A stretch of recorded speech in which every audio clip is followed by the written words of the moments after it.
Ini adalah video kedua dari rangkaian video bagaimana menghitung crystallite size dan strain dari data XRD. Pada video kali ini akan dibahas bagaimana menggunakan metode Warren-Averbach.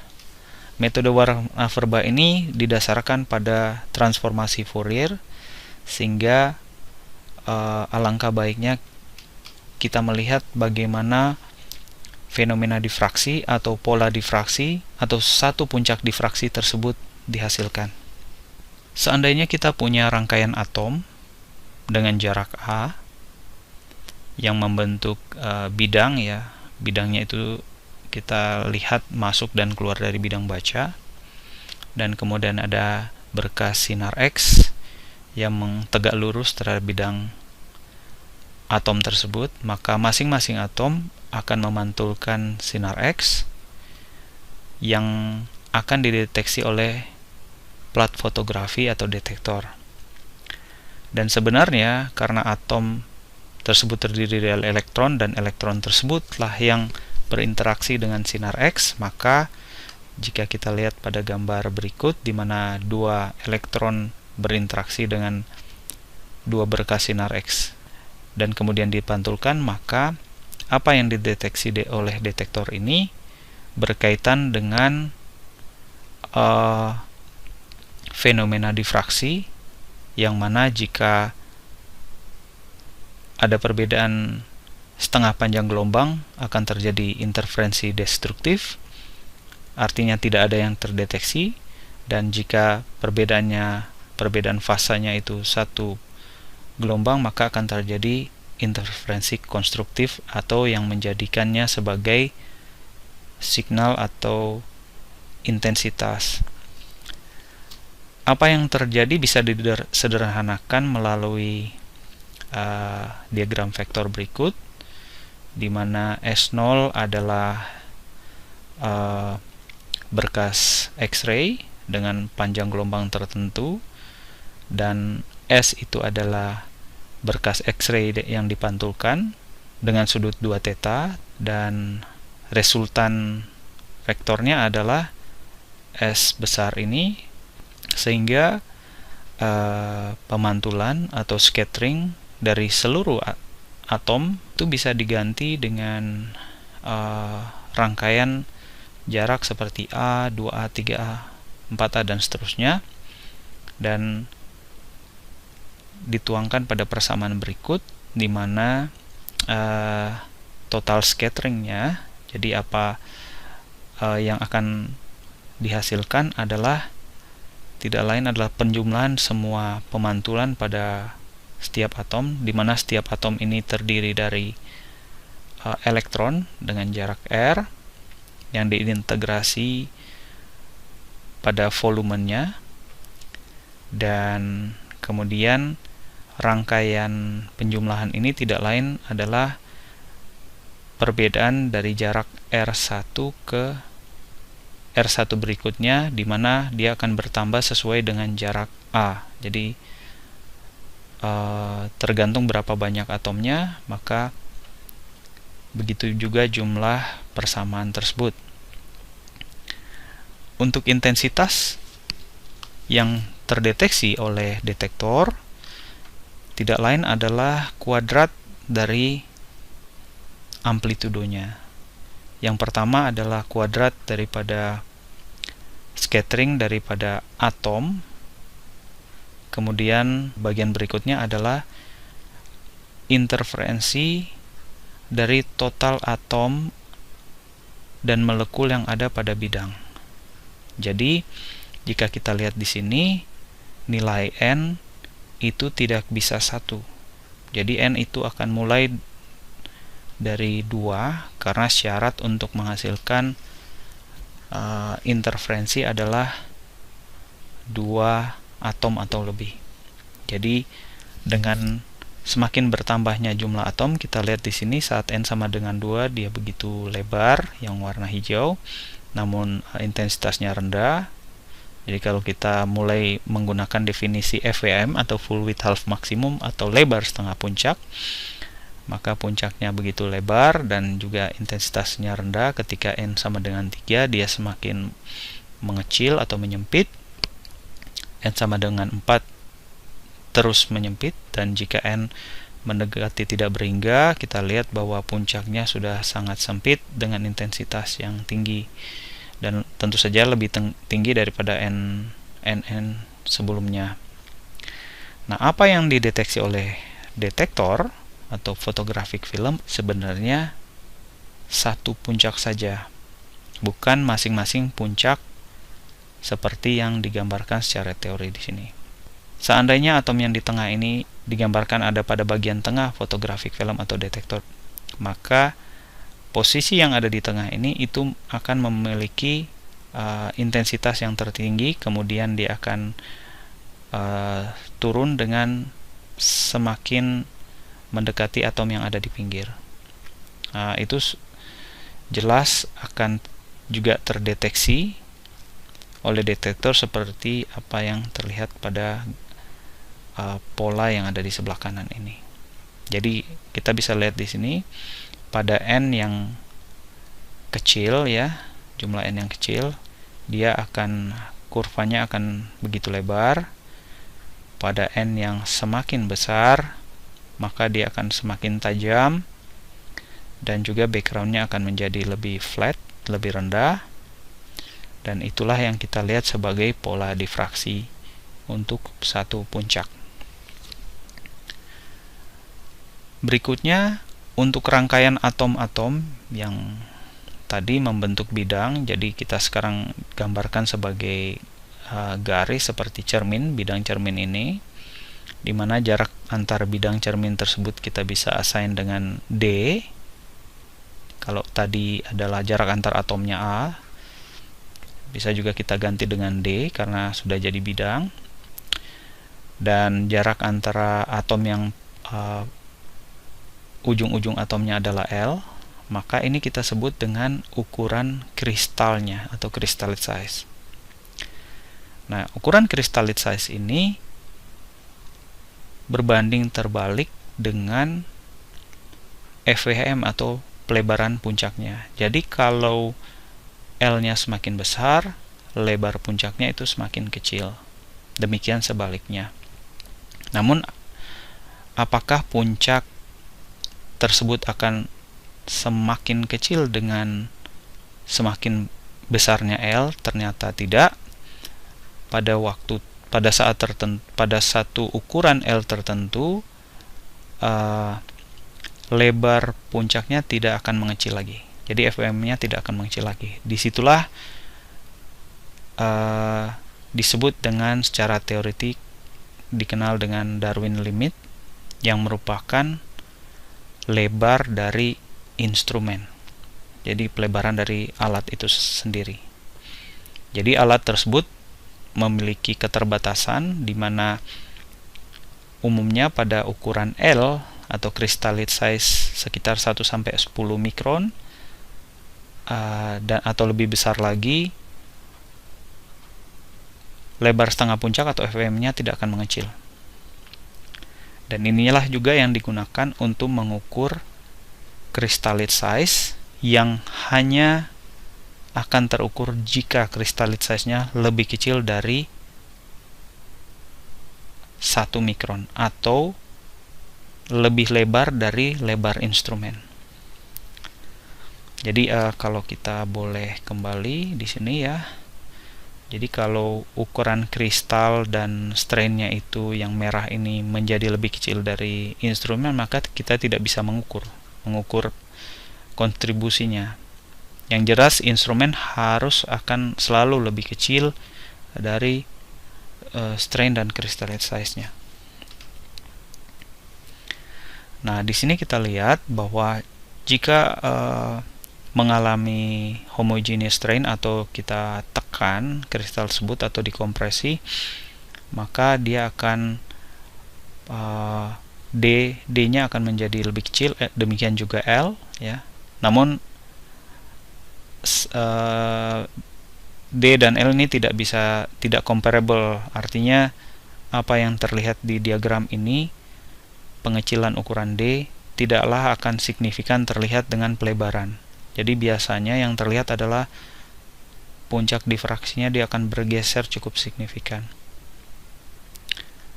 Namun demikian, jika L-nya masih tetap sama dan kita ada dan diberikan defect di sini dalam bentuk inklusi, maka dia akan mendistorsi D-space pada bagian tertentu saja. Jadi yang D-space yang terdekat dengan inklusi akan mengalami distorsi yang terbesar, atau dia akan terjadi kompresi yang lebih besar dan berangsur-angsur dia kembali ke nilai D yang sebelumnya, sehingga apa yang terjadi disinilah terjadi broadening atau pelebaran akibat strain tersebut. Dan ternyata pelebaran strain ini juga terkait dengan pelebaran kurvanya, dan persamaannya seperti berikut ini, di mana lebar untuk lebar setengah puncak kurva akibat strain itu tidak lain adalah C, atau koefisien dari strain itu sendiri yang tergantung pada masing-masing material, koefisien C, dan dikali dengan tangan tetanya. Nah, inilah yang menjadi dasar daripada Warren-Averbach method, di mana apa tadi, kalau kita kembali lagi, jumlah n yang ada di sini ya, ini Fourier karena berkaitan dengan persamaan gelombang, itu terkait erat dengan lebar puncaknya. Jadi lebar puncak di sini sebelumnya kita lihat ini adalah vektor ya, vektor scatteringnya yang dikaitkan dengan reciprocal space-nya, reciprocal space untuk D-nya, DHKL dalam artian jadi puncak tertentu saja. Kalau di sini bagian ini HS ini terkait dengan profil puncaknya, jadi lebar puncak. Kalau kita ambil salah satu puncaknya aja, jadi puncak misalnya 001, maka ini puncak 001 saja, dan dia adalah kontribusi daripada instrumen GS dan sampel Fs. Dan jika kita lihat persamaan transformasi Fourier-nya, CL di sini adalah, kita kembali lagi, CL itu L adalah ini ya, jadi jarak kristalnya itu tidak lain adalah transformasi Fourier daripada kalau untuk yang terlihat oleh detektor ya, apa yang dideteksi detektor adalah konvolusi daripada sampel dan instrumen. Dan jika kita mau menghitung nilai HS, pelebaran peak profile-nya dari transformasi Fourier-nya, kita tinggal transform Fourier balik ya, untuk persamaan yang ada di atas ini. Nah, seandainya sudah diekstrak kontribusi dari instrumen tersebut, maka tinggal ada pelebaran akibat dari sampel yang mana terdiri dari size, crystallite size, dan stress, dalam artian di sini digunakan distortion effect atau D. Jadi ada AS dan AD. Persamaannya mirip juga dengan yang ada di sini. Namun kemudian jika diandaikan bahwa size effect dari partikel yang berbentuk bulat tersebut itu independen dengan reflection order. Jadi maksudnya adalah dia tidak dipengaruhi oleh dari mana dilihat, misalkan 001, 00, 011 atau 111 itu independen dari itu karena dianggap berbentuk bulat. Sementara yang distorsi ini adalah bagian yang mengalami strain, itu depend terhadap ordernya. Maka persamaan ini bisa diturunkan. Jadi didapatkan ln A HKL nih. HKL tergantung posisi puncaknya di mana. Dan untuk size berbentuk seperti berikut, lone terhadap AS, dan yang distortion itu bisa terlihat di sini faktor daripada strain-nya itu masuk, namun juga tergantung daripada n-nya. Jadi n ini adalah variabel, ya, n kuadrat represent line in variable. Jadi ada berapa line, Fourier line-nya, dan dia merupakan intercept-nya itu akan memberikan logaritma dari Fourier analysis yang terkait dengan strain. Sementara bagian yang AS ini, jika kita plot, dia akan memberikan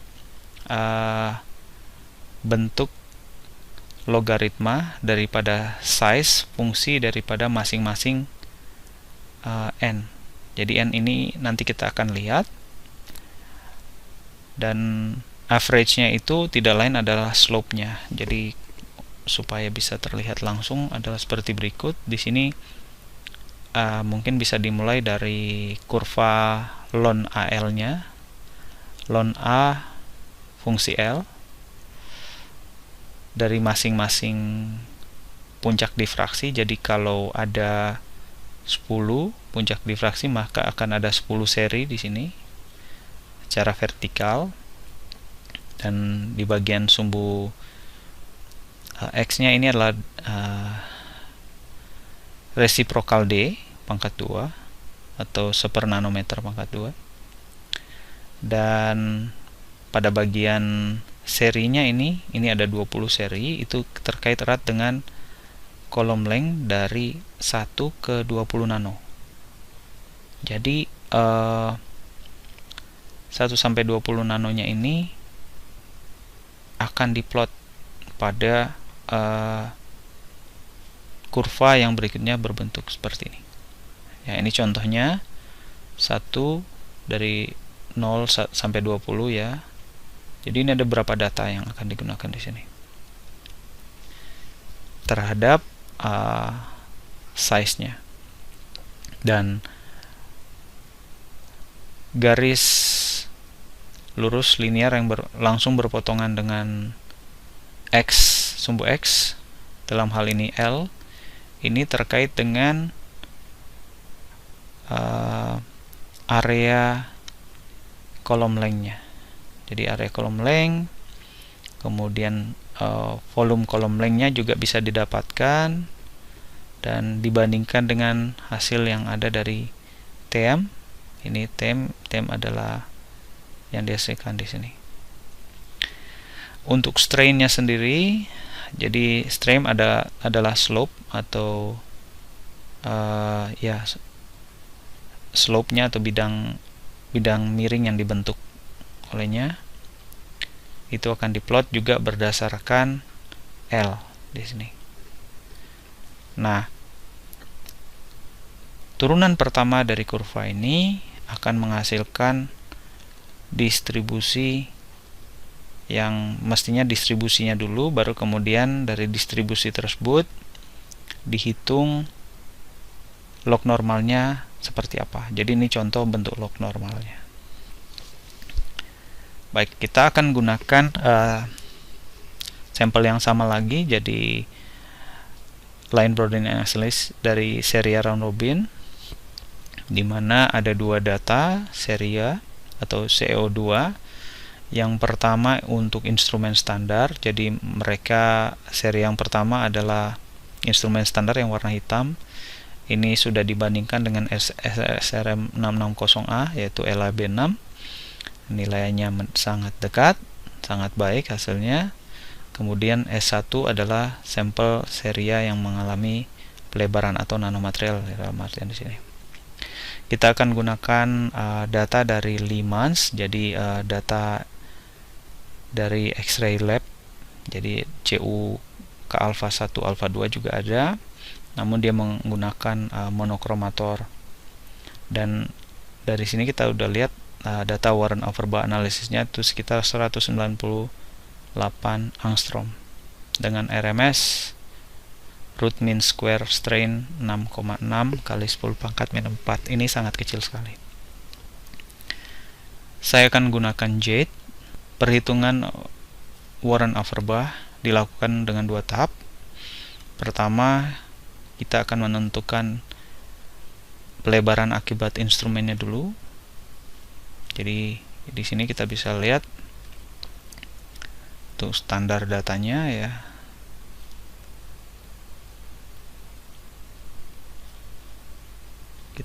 Jika kita bandingkan dengan yang mengalami pelebaran, kita bisa lihat pada puncak 200 ya.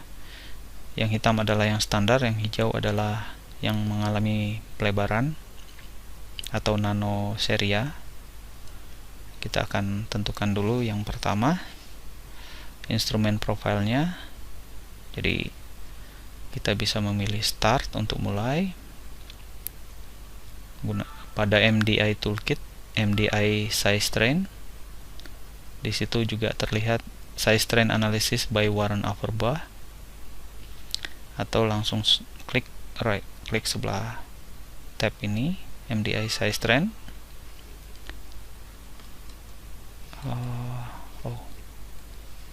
Saya harus gunakan semuanya, jadi MDI size train.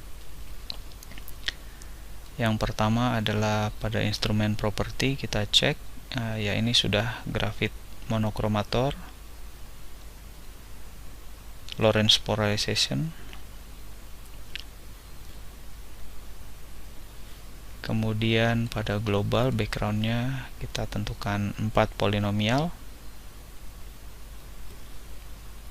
Pada fasenya kita cek pada profile model ya. Kita pilih split pseudo void. Kemudian pada hole pattern fitting kita cek untuk 2 theta menggunakan lattice parameter, intensitas masing-masing puncak, untuk refine shape juga masing-masing puncak. Jadi berikutnya kita tinggal initialize. Jadi kita bisa lihat di sini posisi puncaknya sudah masuk ya. Bahkan sudah di fitting sebagian.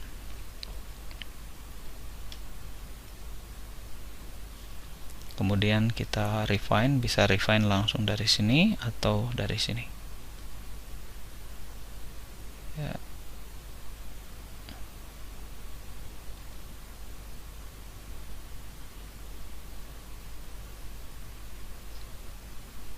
Kita refine sampai convergent. Cycle limit kita cek terus. Sepertinya masih turun ya. 9,79.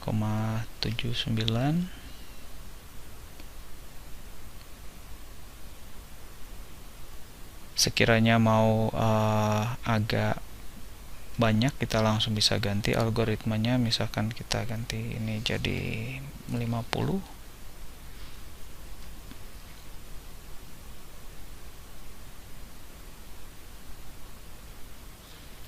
Sudah konvergen pada RWP 9,68. Dan kita lihat line shape analisisnya. Kita hilangkan yang shape factor, jadi height shape factor, dan ini adalah pelebaran akibat instrumen, dimana yang merah itu adalah yang sebelah kiri atau low angle, dan yang hijau adalah yang sebelah kanan atau high angle nya. Dan ini kita bisa simpan, save as instrument analysis. Saya ganti tanggal, misalkan tanggal sekarang 3 Februari. Kita close. Kemudian kita ulang untuk sampel yang sudah mengalami pelebaran. Kembali dicari di database.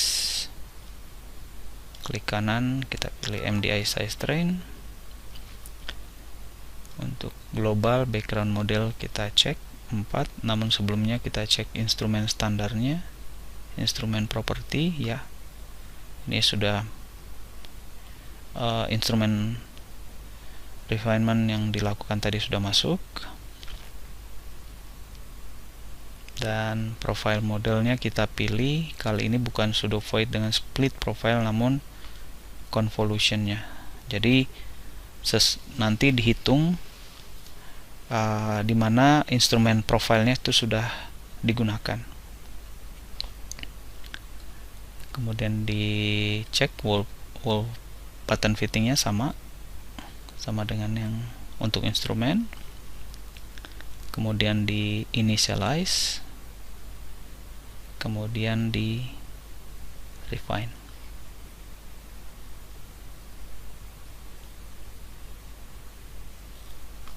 Ya, ini kita dapat RWP 6,07, dan kita juga bisa lihat difference plotnya dengan sigmanya. Ini cukup bagus plotnya. Kita akan cek warna verba analisisnya, nilainya ya, kita udah bisa dapatkan di sini. Kita lihat puncak pertama, ini line family-nya ada 200, 220 dan 111. Untuk line family ini kita lihat data pada Fourier plotnya ada 20, karena 20 Fourier ordernya di sini kita bisa tambah dan seterusnya ya. Biasanya pakai 20. Kemudian artinya kalau 20 itu kita hanya akan lihat sampai di sini saja ya. Dan kemudian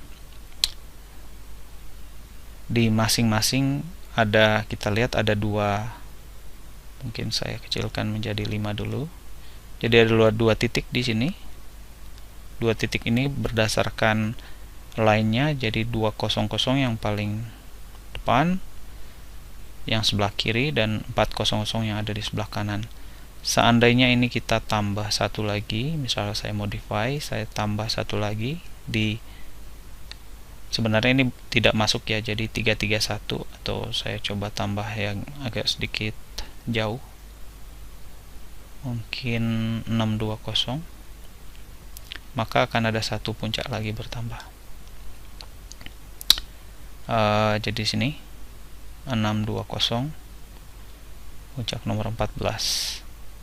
Jadi dia ada di sini. Kan tapi kita hanya melihat yang harmonic ordernya saja. Jadi yang harmonik itu adalah misalkan 200, berikutnya 400 atau 600 dan seterusnya. Itu yang lebih pas.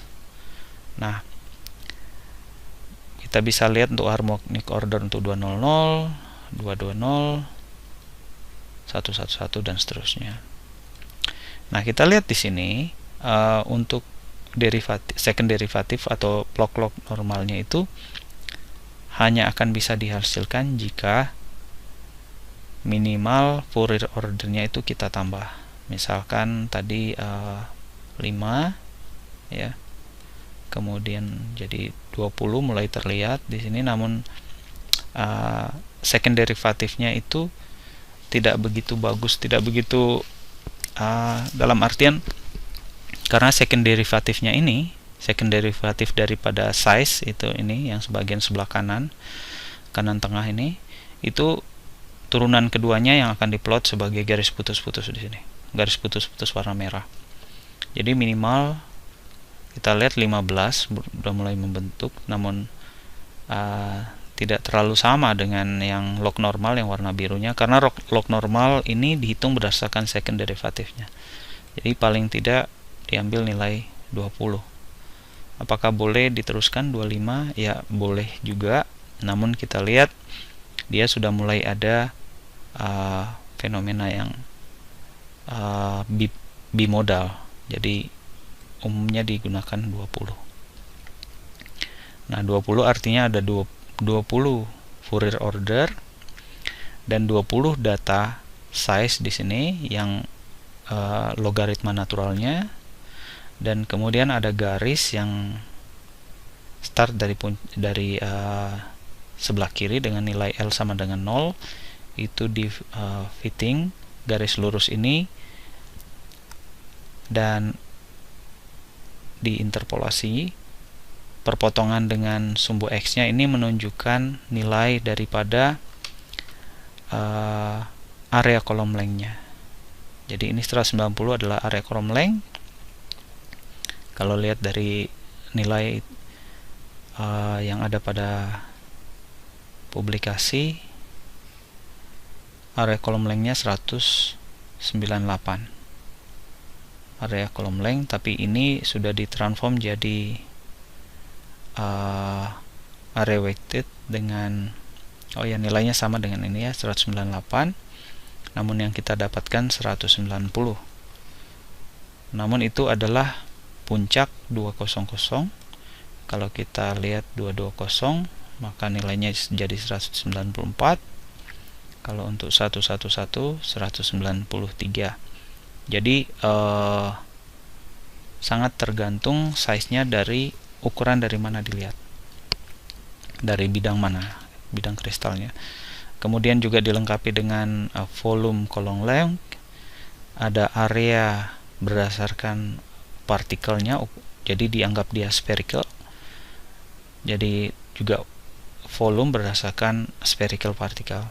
Ini order 6, ini polynomial order itu adalah bagaimana perilaku daripada second derivatifnya ini, karena adalah ada mengalami proses fitting ya. Jadi data ini juga di fitting oleh berapa polinomial. Seandainya 4, maka dia bentuknya seperti ini, second derivatifnya, dan juga menentukan posisi daripada perpotongan dengan sumbu X nya.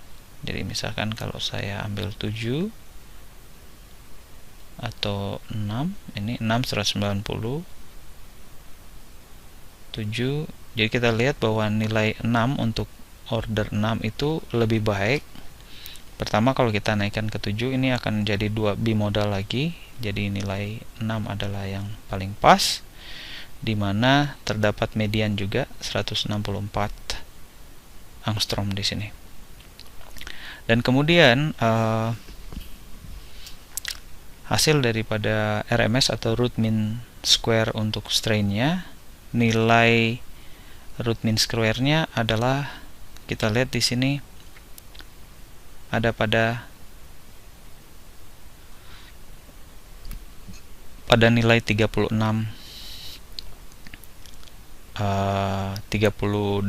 angstrom dengan nilai 0,04%. Pada saat memasuki nilai 58 angstrom, maka strain-nya hilang. Jadi kalau size-nya ini 190, maka sebenarnya RMS-nya itu 0. Jadi seperti yang sudah ada di sini, digambarkan di sini. Dan jika kita lihat pada plot ini ya, jadi ada nilai yang bisa kita lihat secara langsung. Untuk slope-nya negatif, itu yang akan memberikan nilai. Sementara slope-nya positif, ini kita lihat nih, sebenarnya slope-nya positif karena dua asterisk ini menunjukkan use the log AN value for the first data as intercept and strain assumed to be 0 due to positive slope. Jadi kalau positif, slope-nya positif seperti yang berikut ini, yang dia naik ya.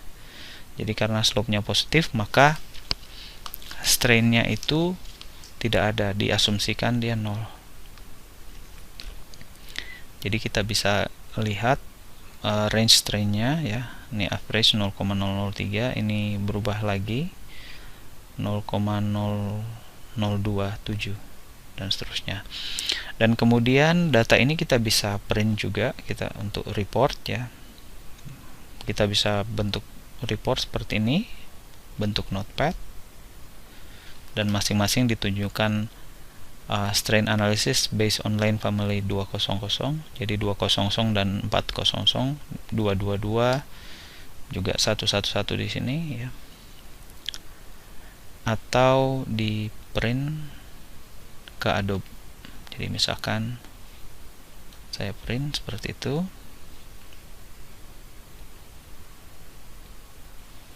di save, dan kita lihat di,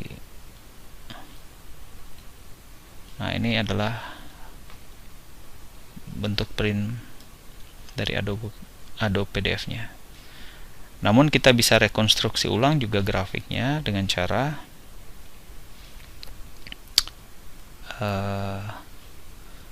pada bagian ini kita bisa klik data aslinya untuk kita plot ulang. Jadi sangat-sangat mudah untuk publikasi, kita bisa lakukan ulang. Demikian video kali ini. Nah, kita sudah lihat bahwa nilainya itu mendekati, ya, ini 198, dan untuk warren Averba analysis itu masuk pada area weighted column length di sini, Limans ini ya. Sementara untuk William Sound on Hole masuk di volume weighted. Pada video berikutnya saya akan menjelaskan wall cordon pattern modeling, di mana teknik ini unik karena persen strain itu dijabarkan lagi. Jadi kontribusi masing-masing pelebaran akibat daripada defect, antifase grain boundary, stacking fault, dan yang lain-lain. Demikian video kali ini dan terima kasih.